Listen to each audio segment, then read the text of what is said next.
ესპანეთის კანარის კუნძულების პორტში შესვლისას მიგრანტები სავსე ნავი გადაყირავდა, რასაც 7 ადამიანის სიცოცხლე ემსხვერპლა.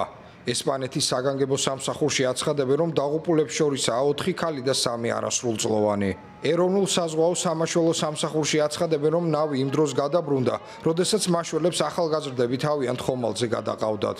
ადგილობრივი მედიის ცნობით, პატარა ნავში 100-ზე მეტი ადამიანი იმყოფებოდა. 2 ბავშვი, 1 ბიჭი და 1 გოგონა უმძიმეს მდგომარეობაში ვერტფრენებით ახლომდებარე საავადმყოფოებში გადაიყვანეს.